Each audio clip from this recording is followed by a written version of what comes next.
Thank you everybody. It's a pleasure to be here. I want to start out by suggesting that we've heard from two groups of people a contrasting view of you all.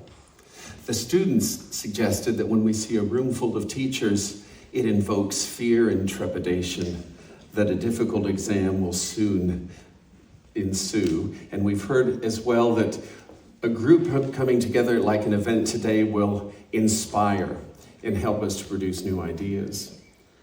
What I'm going to talk about today is to move beyond the teachers and focus on the students. I want to talk about things I think we should be mindful of as we are teaching. What are the skills that are crucial for your students? Now, this is going to be a very personal speech. These are elements, there happen to be 8, that I'm going to talk about in the next 47 minutes. 8 elements that I have observed that I feel it would do well for your students to inculcate, to exhibit, and to develop. And part of that development resides with us as teachers. Now, I don't want anyone to sort of assume that I'm minimizing the role of the English language. We are obviously all first called to be English language teachers. If we fail at that very basic level, none of this is as important. But beyond that, we need to start developing, and we are developing in ITK, I know, these skills. But before we talk about that, I put this up because some of you might be taking photos or videos, and if you do that, and you want to share it on social media, you can tag me and you can tag ITK English Department. And if you put an interesting title or comment, it'll get a share.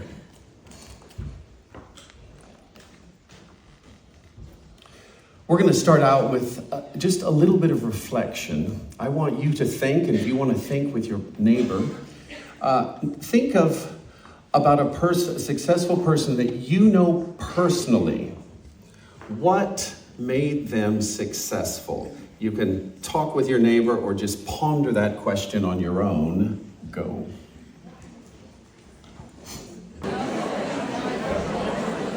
All right. Can I just hear a few of the qualities? Does anyone have something they can just shout out? I'm curious. What's a quality? What is something that made your friend successful? Communication skills. Thank you for that answer. I will credit you later.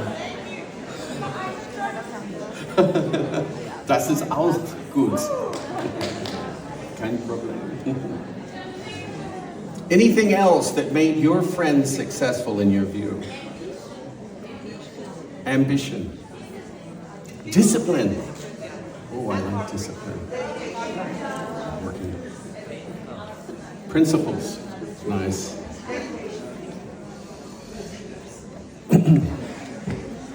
The conference theme, as we heard from the CEO, is to discuss evidences of learning. And I'm going to focus on these skills that I have seen, and no doubt you all have seen, work very well in real life. And the subtext here is that English isn't enough. If you're competing on an international market or level, you're aware of this. Everyone applying for that job speaks English pretty well. It's no longer the case that you speak English this well and everyone else speaks this well.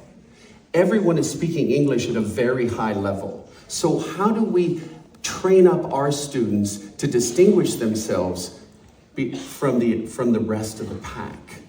That's what I want to talk about today.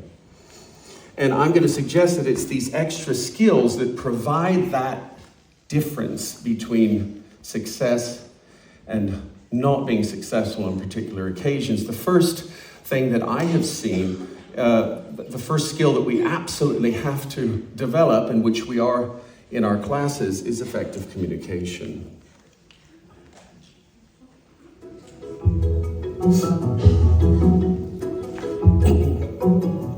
A strategy is only as good as your ability to articulate it. Clarity becomes incredibly important. Clarity actually is an essential ingredient to good leadership as well.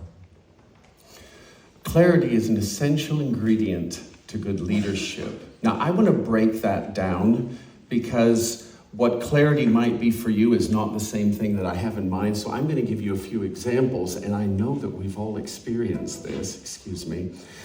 Let's say one of your children or one of your students, preteen or teen, has come back from the movie Batman, as an example, and you ask them out of curiosity, how was the movie? Now, most students, and the truth is most people, will say, it was interesting, it was okay, it was good. A very bland answer. And if we want to develop good communicators, we have to push or prod our students to go into more detail. This is something they all naturally resist. Nobody sort of gives detailed answers initially. I just haven't heard many of them do that. We have to develop this in our students. So we prod them with questions. What was interesting about it? And almost always it's going to be another resistance. There was a lot of action. Again, nothing really to hold a conversation with. So we have to ask another question. Can you be more specific? I like the actors. Which one in particular? I loved Batman. And then we could go on. What is your favorite thing about Batman?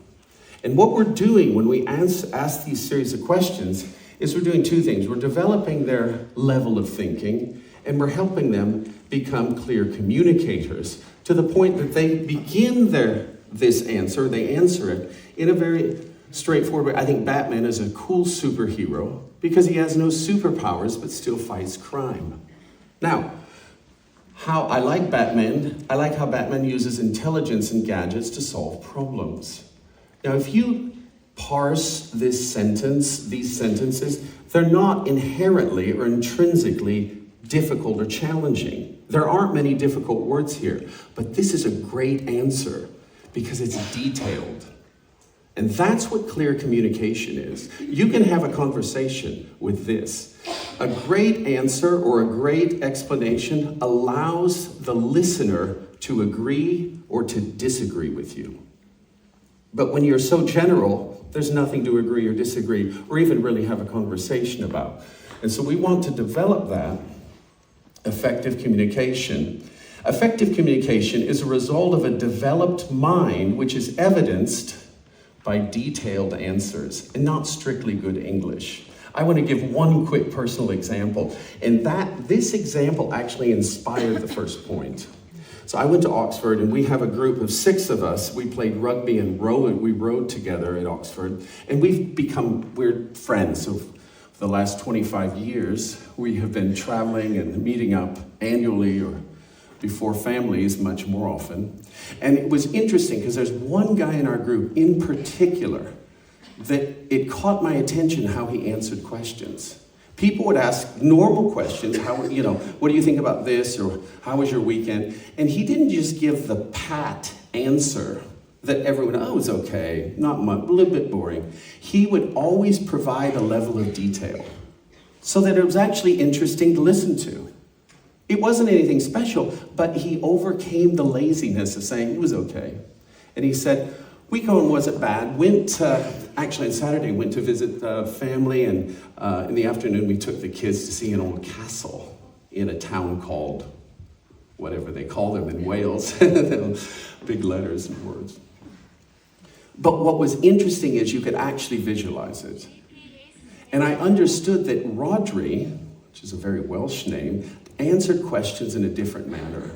And he inspired me, and I've never told him this, but he inspired me to be a better communicator by actually communicating something of substance.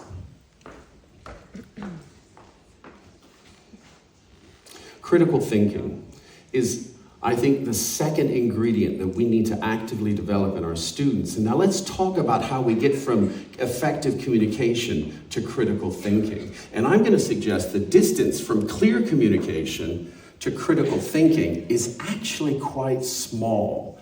Asking thought-provoking questions. So we've just sort of, if you remember the first slide, we asked a series of questions to get some detail out of them so we at least know what they think. And now we can move on to something more interesting. And these types of questions develop critical thinking or different ways of thinking about things. Why do you think Batman is more popular than Robin? They have to think about that answer differently. Or what can this movie teach us about life? And for you all, I have one question for you. What's the link between the Bob Iger video, which was the first one, and Batman? Does anyone know the link between Bob Iger and Batman? Bob Iger is the CEO of Disney, and both of them produce animated films is the link. Asking good questions and helping our students to ask better questions develops their critical thinking. What was Batman's car called is a trivia question. Obviously, knowledge is important and we don't want to downplay knowledge, but if we're trying to develop critical thinking skills, we ask a different question. A how or a why question are great beginnings, and it forces more critical thinking. How does Batman's personality change throughout the movie? And people think about it. And I want to say one thing about these interesting questions. I'm not even concerned about their answer, because it probably isn't going to be very good if it's the first time they've been introduced to these concepts. The point is, we ask the question to open up new worlds of thought and thinking. Wow, I've never thought about that. And those are moments I would suggest where they are developing critical thinking. We'll get better answers later, but the fact that you can actually consider such questions. And I want to tell you, this happened to me in a very poignant moment back when I had hair. I know that's be hard to believe. This is my supervisor at Oxford, Professor R.J.W. Evans. He was the Regis Professor in Oxford. I had the distinct honor of studying with him for my PhD. And I remember one rhetorical question he asked, and I still remember it. This was a long time ago, more than 20 years ago. I studied history. The pessimistic tone of Dennis Mack Smith's History of Italy is surprising, isn't it? What was most surprising for me is I had actually not thought about tone so much. I didn't know what to say. But that rhetorical question made me think about tone for the first time. I couldn't have given a good answer, and neither will your students.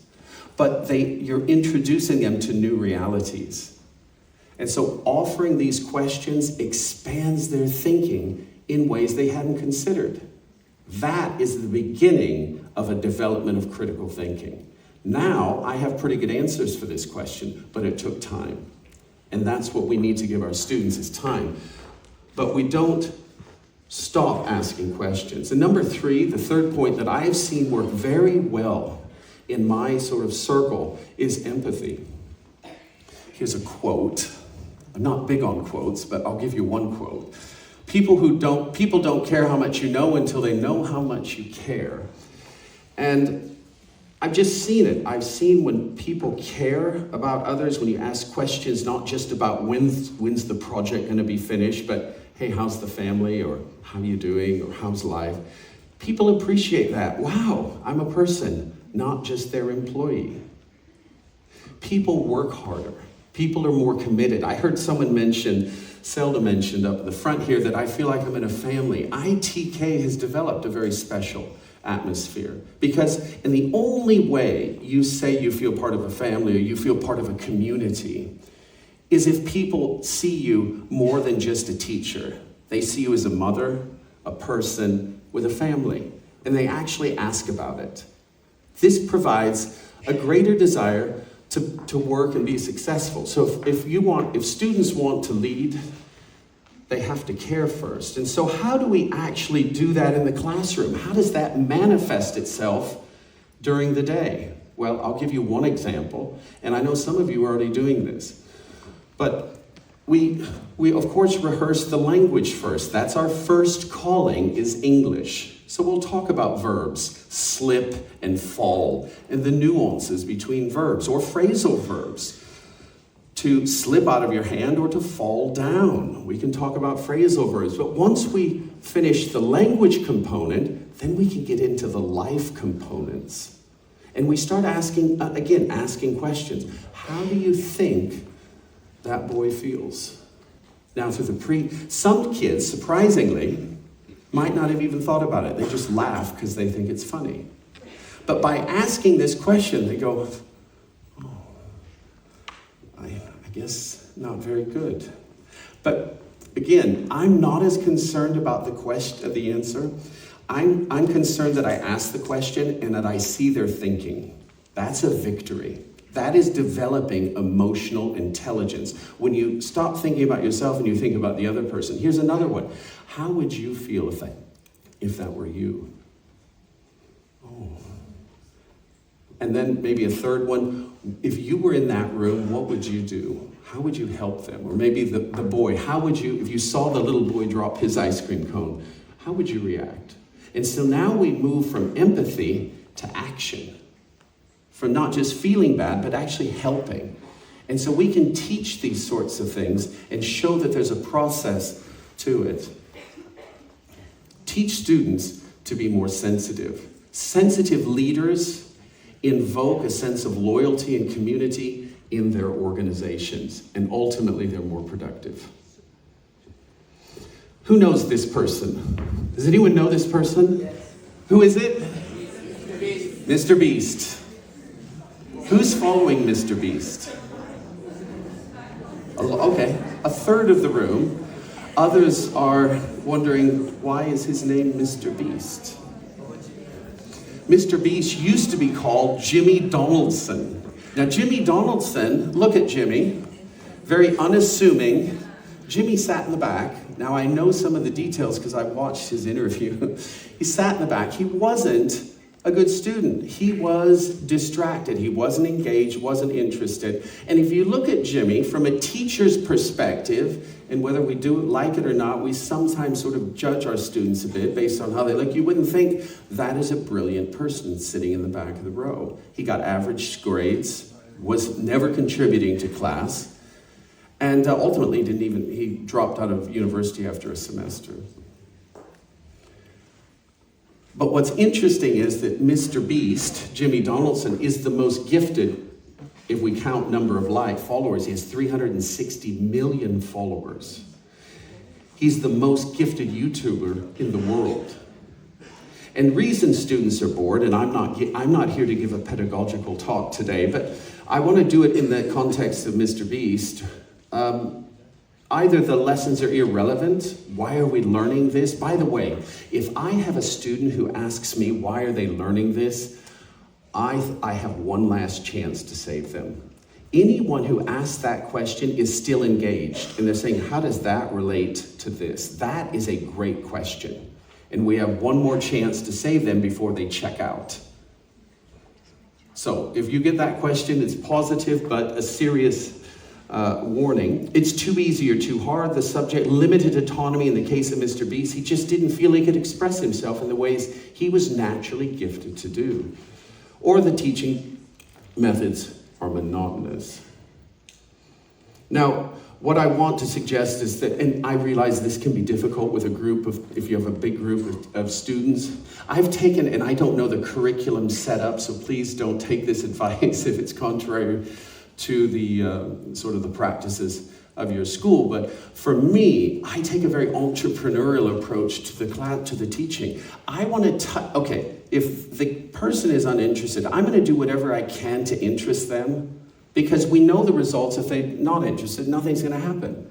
So I will be as flexible as possible without losing the respect of the other group, with the other students. For example, if I have a writing assignment and Mr. Donaldson wants to create a video, I'll say, okay, your writing assignment are the captions.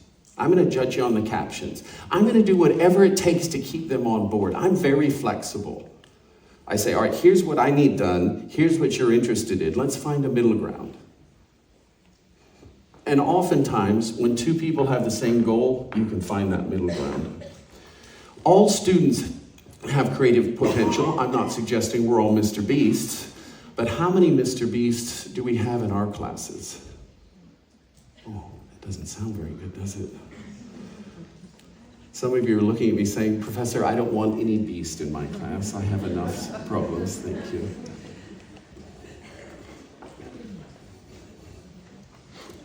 Initiative.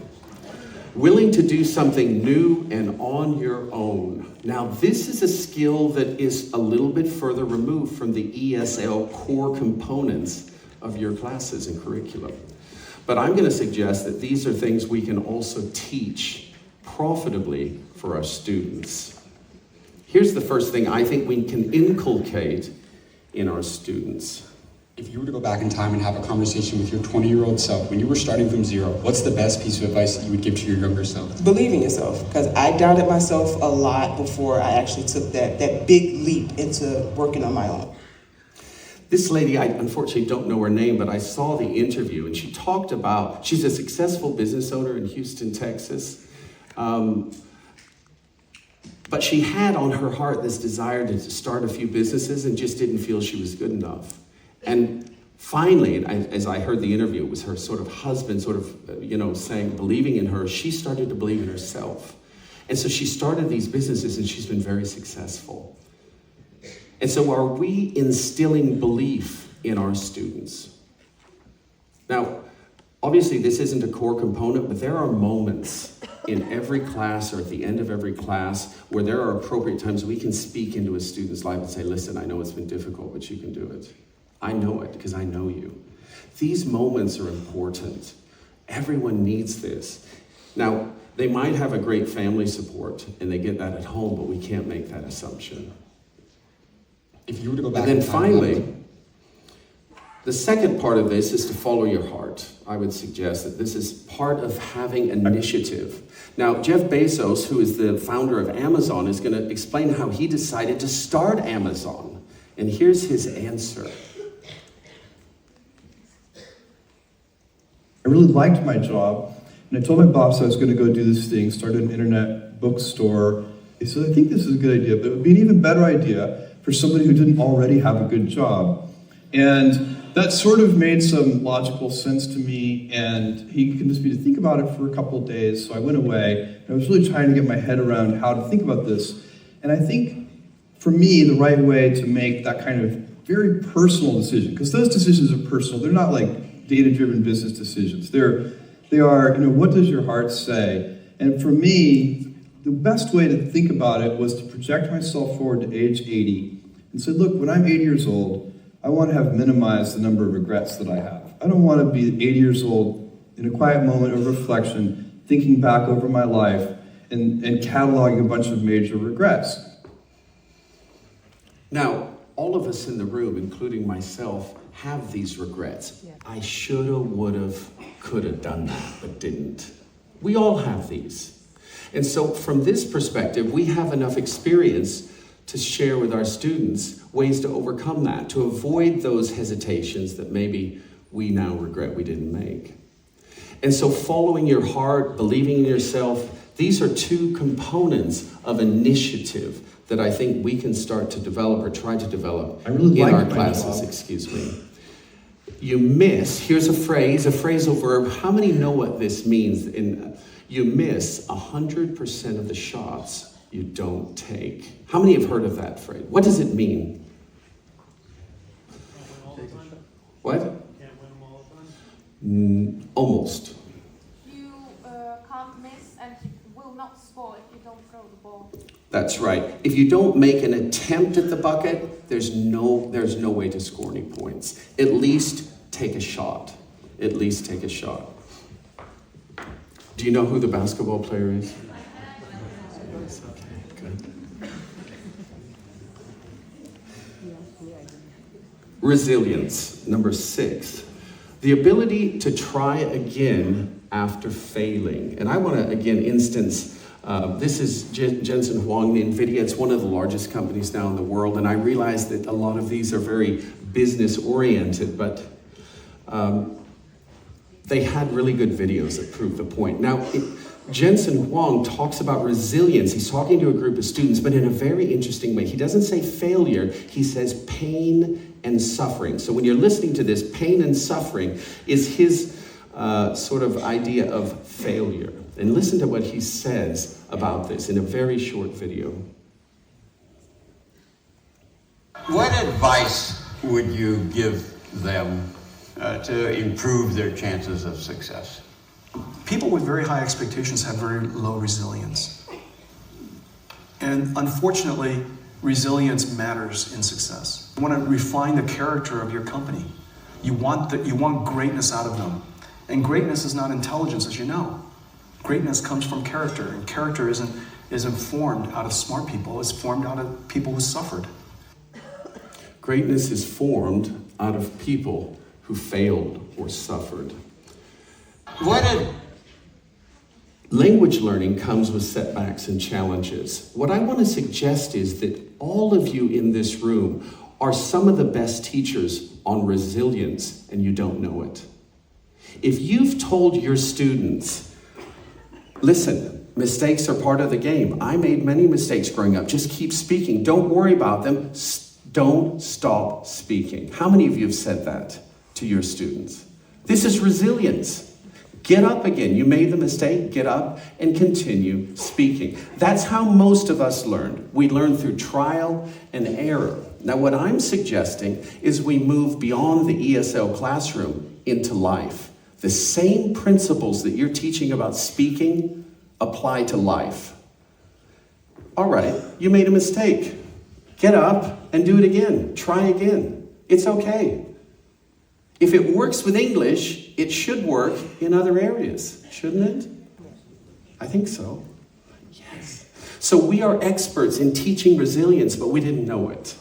But now we can start to expand that, make parallel sort of ideas and suggest, listen, you've achieved, to a student, you've achieved English because you didn't stop speaking after you made those mistakes. Okay, you didn't get the first job. It's your dream school, I get that. But don't stop applying for jobs. You're going to be a great teacher. It's the same principle, getting up, and we can teach this sort of resilience. Number 7, we've got 8, so we're nearly finished, adaptability. Adaptability is adjusting to changes and being flexible. I'm suggesting that we view problems as learning opportunities. How many of us have heard this from one of your students? I studied really hard and still failed. How many of you have heard that from a student? I'm curious, how do you react when you hear that? A student comes and says, oh, teacher, I really worked hard and how do you respond? You need to change how you study. Good. Nice. Study more. Study more is a common one. Work harder. Come on, go out there. Do it. And oftentimes that's the case. That is the answer. But I want to challenge you with not a different, but an alternative paradigm that is, I think, quite interesting.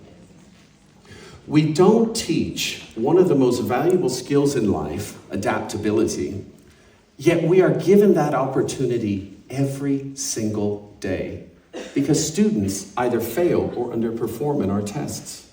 And we heard from the students, you all are great at giving exams. So, here's what I do, and here's what I would suggest. Teach life, not just the exam. Okay, you didn't do well. Listen, take a deep breath. I know you're disappointed. Let's talk about this. Now, the best strategies require, once again, detailed questions, finding out more. I'm not going to accept a student who says, I studied hard and still failed. I want to know what they mean by hard. I want the number of hours. I become an accountant at this point. All right, how many hours did you study? Well, all night last night. Well, what time did you start? Well, after dinner. Okay. What time was that? Well, about 8. All right, how many interruptions did you have? Okay, when did you finish? 11. How many interruptions did you? Well, my friend called. His girlfriend broke up with him. So it's hard. It was sad. Okay.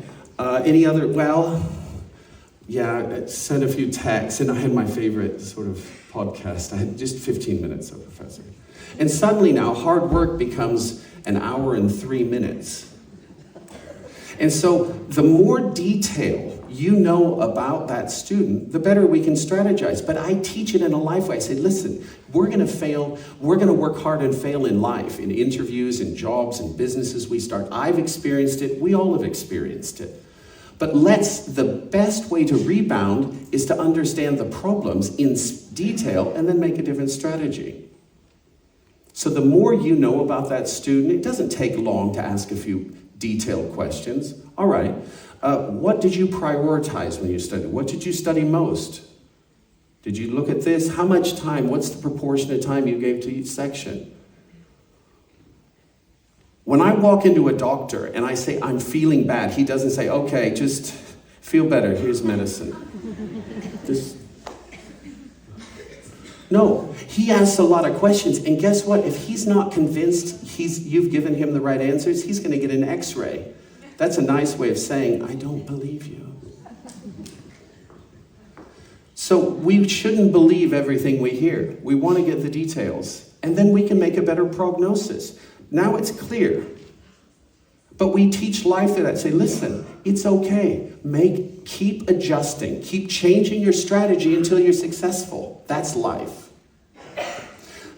When we stop adjusting, when we stop being adaptable, we stop growing. And I think part of the fun is adapting and trying new strategies. And we can teach that after every disappointing exam. Johnny, did you study alone, in a pair, or in a team? I want to talk about teamwork as the final one. I want to talk about one of my friends. He's an American. I'm an American. And we lived together for a period of a year back in the day. And when you live with someone, you get to understand their peculiarities, their idiosyncrasies, what they're really like. And I found out what Jeff was really like, and there's a lot to like about Jeff. But he had one or two amazing abilities. I would say he had average abilities in all areas except this one. It was, as we say, through the roof. He had an ability to get along, listen to this, I know it's hard to believe, with everybody. Even the people we don't like. He could get along with everybody. He also had a way of diffusing conflict. People were angry, upset. He was always calm. Now that's his style. I can't do that. I'm pretty emotional. He was calm. The point is, people liked working with Jeff so much that someone I would consider as average intelligence, I lived with him for a year, became CFO of McDonald's Corporation. Now, obviously, you have to have some abilities, and he has a lot of experience, but people liked him. They liked working with him and for him. Because he didn't create problems and conflict, he created community. He was a consummate team player. Developing these skills. Whenever we have group projects, I'm always trying to teach. We can teach teamwork through the language. If I'm observing a team, I hear one of the team members in my class, I think we should do this. I will comment on the language because that's our first calling. Is the sentence grammatically and syntactically correct? But then I move beyond that and say, Sarah, come here. That sentence is a leadership sentence. You have suggested to move in this direction for the whole group. Did you know that? They don't know that. They don't know that they're exhibiting leadership. No one's talked about it with them. But we're speaking into their lives. That is a leadership sentence. You are naturally a leader, at least in that group. Wow, really? Yeah. And you did a great job. They all followed you. So it's not just about modal verbs. It's about life. We have another person in that same group says, I can help edit the videos, whatever the project is. And you can say as well, equally complimentary, wow. Do you understand that you're offering to help for the benefit of the whole group? That is teamwork. That is the essence of being a good team member. They don't know what a good team member is. No one knows that when you're young unless you tell them. Really? Yeah, that is great. You've offered to help for the benefit of everyone and not just yourself. That's a selfless team. And good teams need these people. And people, wow. And part of our job is to identify these skills, and we can identify these skills through the language. In conclusion, I know some of you, this is the moment we've been waiting for. Evidence of learning. I know this has been very serious for a keynote. I understand last year we were singing Another Brick in the Wall or something. Is that right? And I thought about doing some karaoke, but I was suggested that it wouldn't be very good. You've heard me sing. I've suggested the theme of this conference is evidence of learning.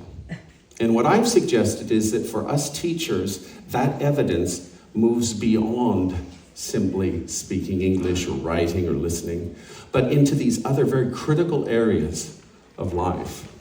Now, if we look at that list one more time, the only one that's directly related to language is being an effective communicator. That's critical. So in this sense, our profession is right spot on with the first idea. But if we look at the other 7, we have indirect sort of language is indirectly related with teamwork and empathy. You obviously have to communicate with your team. And it's not enough just to feel bad or feel for someone. You have to communicate those feelings. And if we look at the third ring, a little bit further away, we develop the cognitive skills. Creativity and critical thinking are various elements of cognitive development that I would suggest we are urged to develop in our students. And finally, the fourth ring, the one that is probably furthest from our language, are these personal qualities and characteristics such as initiative, resilience, and adaptability.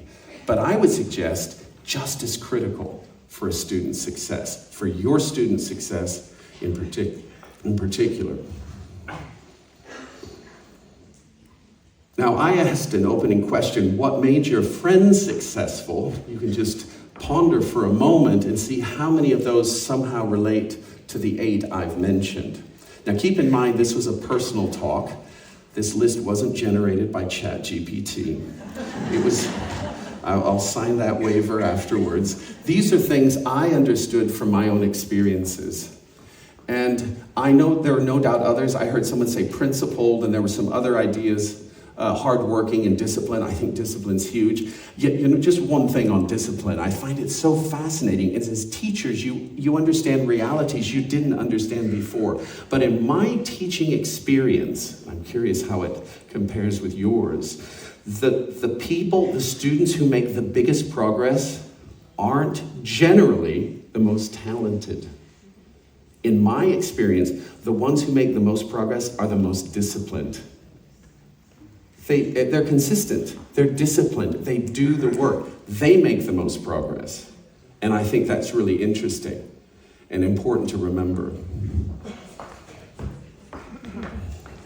All right, now I have spent 40 minutes talking about what I think these extra skills we need to develop in our students. Sam Altman, who's the chairman of ChatGPT, will do it in 15 seconds.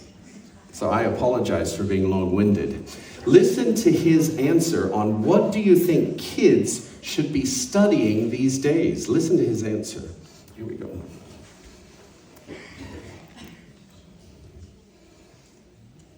What do you think kids should be studying these days? Resilience, adaptability, a high rate of learning, creativity, certainly familiarity with the tools. They should be resilient, adaptable, creative, fast learners, because things are changing very quickly now with AI. I mean, every week there's something new, and for some of the traditionalists in the room, it's another reason to have a heart attack. And tech savvy, learning the tech and the AI that's developing. These are the things he suggests. Now, of course, he's not the only one with an opinion, but he answers our question. Now, what do I think?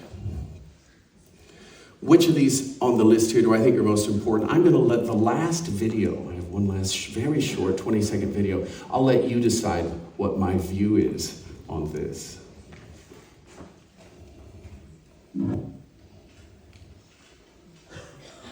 You don't start as a maths teacher forming a school in 1950 and expand to 5 campuses and more than 20 schools and kindergartens if you don't learn how to adapt.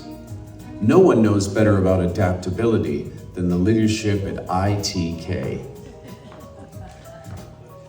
Thank you, ITK.